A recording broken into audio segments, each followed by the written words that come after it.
Episode start होता है तो इससे पहले कि कीजिन राव शेंग से कोई सवाल करती, वो बात घुमा देता है कि हम तो यहाँ तुम्हारी शिफ्टिंग में मदद करवाने के लिए आए थे।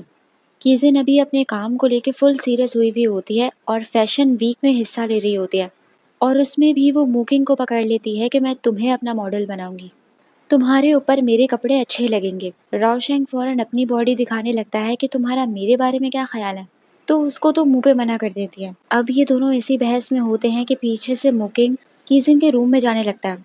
तो राव शेंग हैरान होता है कि तुम लड़की के रूम में क्या करने जा रहे हो। बाद में पता चलता है कि वो कीजिन की फिक्र ही कर रहा होता है।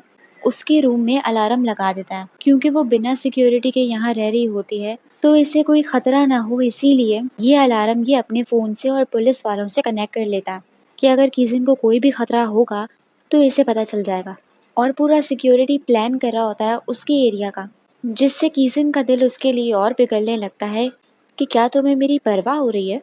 तो वो कहता है कि एज अ बॉडी गार्ड मेरा फ़र्ज़ है कि मैं तुम्हारी सेफ्टी का ख्याल रखूं। और राव शेंग जो कि जाने का नाम नहीं ले रहा होता उसे ज़बरदस्ती वहाँ से पकड़ के ले जाता है, और रोशंग इस पे शक करने लगता है कि तुम सिर्फ ऐसा बॉडीगार्ड उसकी केयर नहीं कर रहे हो, तुम्हें सच में उसकी परवाह है, बस मानते नहीं हो। और वो सच में मान नहीं रहा होता। दूसरी ही तरफ दगुन का प्लान होता है मुकिंग और रावशेंग को फंसाना, इसीलिए उन्हें पागल बनाकर किसी जगह पर बुला रहा होता है कि अब हम एक टीम है तो मैं तुम्हें अपना माल देना चाहता हूँ। और ये सारी बातें ये जानबूझकर पुलिस वालों को सुना रहा होता है क्योंकि उसे पता है कि वो तो उसकी बातें सुन रहे होंगे। वहाँ पुलिस वाले खुश चल रहे होते हैं कि एक तीर से दो शिकार हो जाएगा, मुकिंग और रावशेंग भी पकड़े जाएंगे दगुन के साथ साथ, क्योंकि पुलिस टीम में से तो किसी को मुकिंग के बारे में पता ही नहीं होता कि हमारा बंदा वहाँ है।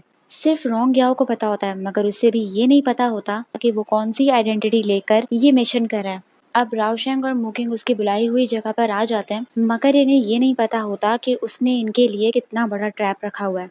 और जाते जाते वो रावशेंग की पॉकेट में अपना लाइटर डाल देता है ताकि अब से सिर्फ इसी की लोकेशन पुलिस वालों को दिखे, और पुलिस वालों के आने से पहले ही वो वहाँ से भाग जाता है और छुप कर खड़ा होकर देख रहा होता है तमाशा कि अब इसका बदला पूरा होने वाला है। वहाँ जैसे ही मुकिंग और रावशेंग को पता चलता है कि जो माल दकुन इन्हें देकर गया है वो नकली है, तो फौरन वहाँ पुलिस भी आ जाती है। ये दोनों शॉक हो जाते हैं कि ये क्या हो गया, और अपनी जान बचाकर भागते हैं क्योंकि पुलिस तो फुल इनके पीछे पड़ी होती है।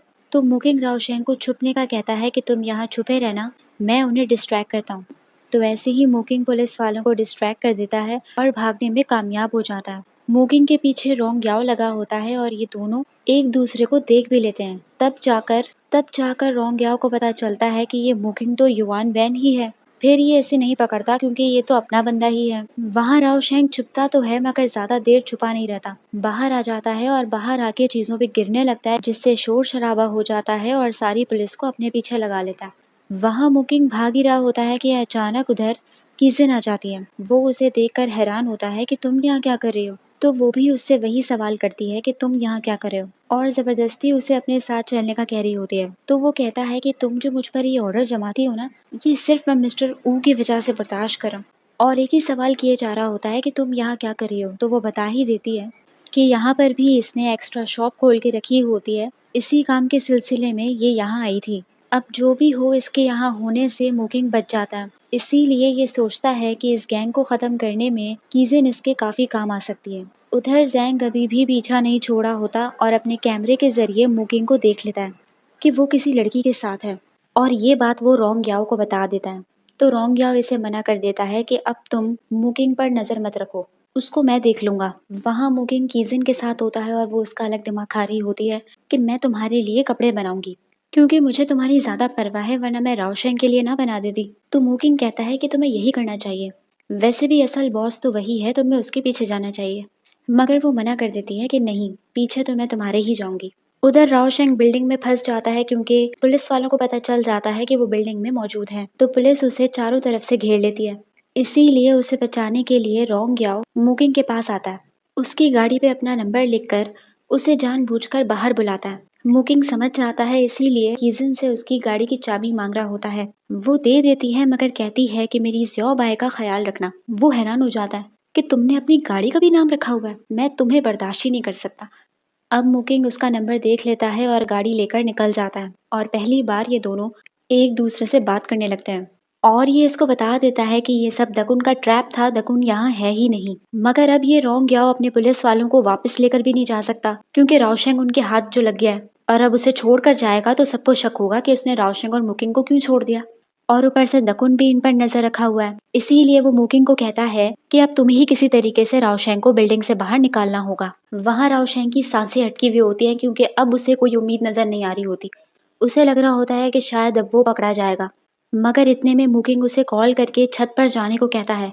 वहां पर एक रस्सी लगी होती है, उसे यूज करके वो दूसरी बिल्डिंग तक पहुंचने का उसे कह रहा होता है। रावशेंग डर रहा होता है क्योंकि उसे ऊंचाई से डर लगता है, मगर पुलिस वाले ऊपर आने ही वाले होते हैं। मुकिंग कहता है कि तुम्हारे पास वक्त कम है, जो करना है जल्दी करो। तो रावशेंग अपनी जान बचाने के लिए रस्सी का सहारा ले लेता है और दूसरी बिल्डिंग तक पहुंचने में कामयाब हो जाता है। बाव जैसे ही उसके पीछे जाने लगता है तो रोंगया उसे रोक लेता है कि इसे छोड़ो, दकुन को ढूंढो। वहां रावशेंग की जान में जान आती है और वो फिर से मुकिंग का एहसानमंद हो जाता है कि इस बार भी तुमने मुझे बचा लिया। अब इतने में ही रावशेंग को अपनी जेब से वही लेटर मिल जाता है। वो हैरान होता है कि ये लेटर मेरी जेब में कैसे आया। तो मुकिंग भी चालाक होता है, वो पूरा लेटर खोलकर अंदर जीपीएस लगा हुआ देख लेता है। तो ये लोग समझ जाते हैं कि दकुन के अलावा इनसे कोई नहीं मिला, तो ये सब दकुन ने ही किया है, जिससे इनकी दुश्मनी दकुन से और बढ़ जाती है।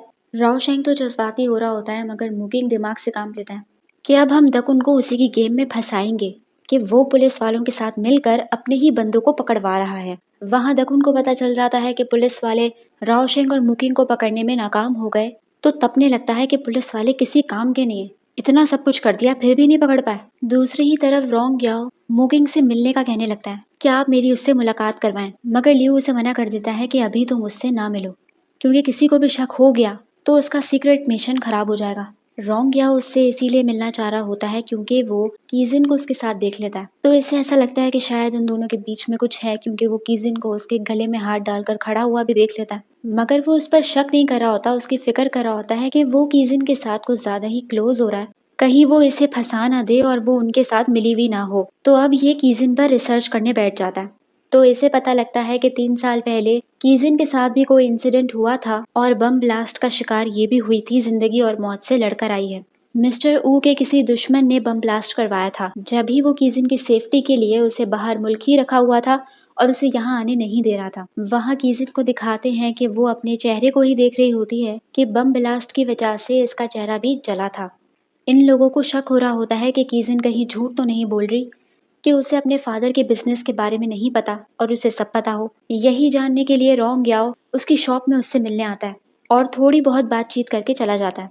अब ये लोग दकुन पर अटैक करते हैं और उसके गैराज पर रेड मार देते हैं। फिर से इसके लोग और इसका माल पकड़ा जाता है। तो दकुन की हालत खराब हो जाती है कि मैंने पुलिस को रावशेंग और मुकिंग के पीछे लगाया था, ये उल्टा मेरे पीछे ही आ गई। इसका दिमाग तो चल नहीं रहा होता, मगर गुएंग बड़ी तेज होती है। इसको मुकिंग पर शक होने लगता है कि मुकिंग को रावशेंग के साथ सिर्फ 2 साल ही हुए हैं और वो इतना डेवलप्ड हो गया कि पुलिस वालों को चकमा देकर निकल गया। इससे बस शक होता है कि कहीं पुलिस वालों ने उन्हें जानबूझकर तो नहीं छोड़ दिया। मगर अब पुलिस वाले इस तकुन के पीछे होते हैं, इसीलिए वो छुपा बैठा होता है। दूसरी ही तरफ मुकिंग जब अपने रूम में आता है तो इसे शक होता है कि उसके रूम में पहले से कोई मौजूद है। तो वो और कोई नहीं बल्कि कीजिन निकलती है। वो फिर से इसके पास रहने आ जाती है कि मेरी शॉप की लाइट गई हुई है। और यहीं एपिसोड ख़त्म हो जाता है। तो आप लोग मुझे बताइए आप लोग को एपिसोड कैसी लगी। लाइक कीजिए, सब्सक्राइब कीजिए और कमेंट भी कर लीजिए। Thank you so much.